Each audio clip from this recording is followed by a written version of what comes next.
Hello, Canada, and welcome back to another podcast again with Mike and Jose. So today we're gonna be talking about overload shopping. So Mike and Jose, have your parents been stocking up during No, this coronavirus? no. Yes, my mom definitely has. My dad has been like, what is it? Not really, honestly. My mom and dad have been buying they've been buying like a little bit extra, but not like literally the whole store. Mm-hmm. That's okay. We're not overstocking on toilet paper or any of that. But the sad part is when we actually need it, sometimes it's not there. Mm-hmm. I mean, That kind of honestly, sucks. yeah, my parents are also buying extra, but we're not overloading on anything. Because I Yeah, know there's a lot of people that are actually overloading and they're actually selling it for way expensive. And so yeah, so I went outside for a walk since I was just trapped in and it was a beautiful day. I actually saw someone had a table outside and they were selling things. And so there was one toilet paper that was for $10. Can you imagine that? One that's toilet a paper for lot. $10. That's a lot. That's a lot. And there were these made in China masks that were for $25. And take it in. That's crazy. Everybody is overloading on things, and I think we're gonna be running out of supplies real soon if people keep overloading. What do you guys think? I agree. I feel like at some point, like the stores are gonna stop supplying because of the amount of like they're going out of stock rapidly, Hmm. and we're gonna end up having like nothing for like maybe a short period of time. Jose, what about you?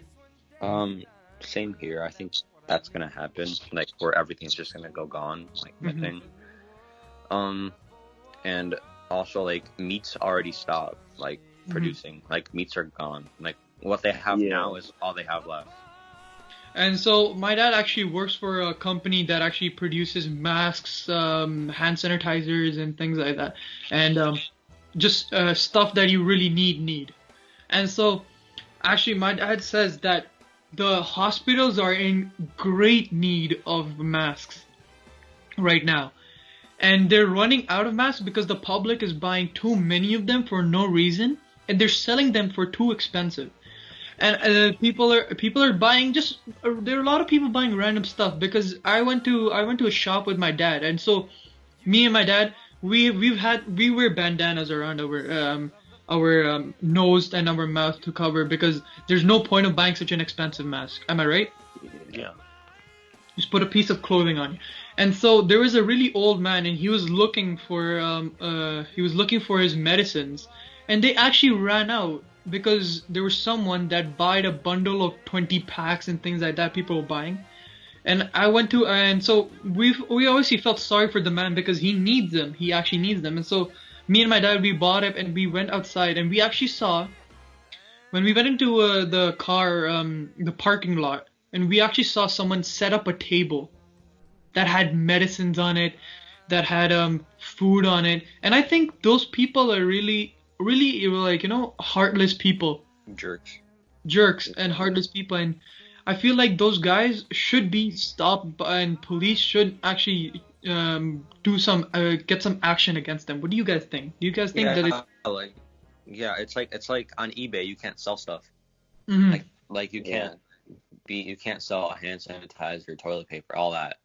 Like they won't allow you to. Mhm. And so, do you think that police should take action towards it? Yes. Oh yeah. Definitely. So I think that too, like because this is a big crime I think in my eyes right now, because people who actually need it and who there was actually a news that came in Canada that the store actually ran out of syringes, and there was a diabetic who had to buy those a pack of I think it was 10 syringes Yeah, for for extra. $75. And because Wow. since she was a diabetic and she was so desperate, she was retired, and so she didn't have a lot of money, so she only gets pension money, and so she had to buy those syringes for $70, $75, and just take it in. And imagine if that actually happened to one of our grandparents or anybody in need, someone we love. What would your reaction be, Mike? I'd be devastated. Like just seeing that, especially during like this pandemic, I guarantee they would have a lot of stress in the first place. Hmm. It'd be bad. Jose, what about you? How would you Um, feel if one of your family members, your sister, your brother, needed them and couldn't find them? I mean, I'd be pissed. That's one. Yeah, And of like, course. I don't know, like, yeah, just basically just you know, just Annoyed like at them. most, yeah, annoyed and like I don't know. And so there's actually one of my friends. His grandmother is a diabetic, and so just he had to actually spend like at least this guy he didn't pay as much as it went in the news, but like he paid $20 for I think it was 5 syringes, and he had to give it to his mom that was his grandma that was diabetic. And so I feel like, as much as we can do for our grandparents and older people, I think is the better, because as you see, those guys are actually they're dying off because of this coronavirus. And also, I think the whole reason they're doing all the shopping is because of the news. I think Like, the news yeah, people, their articles and all of this, they're yeah, making it scarier than it is. it's all Yeah. fake. I feel like the only the only news that is good, and at least like the U.S., it's Fox News. Hmm. Cause like all the rest, like CNN, all that is just kind of like BS. It's not real. It's all like made up. Reliable. Well, not made up, but like it's just over exaggerated and like like made up. Makes the virus scarier than it is. Yeah, it's like planned.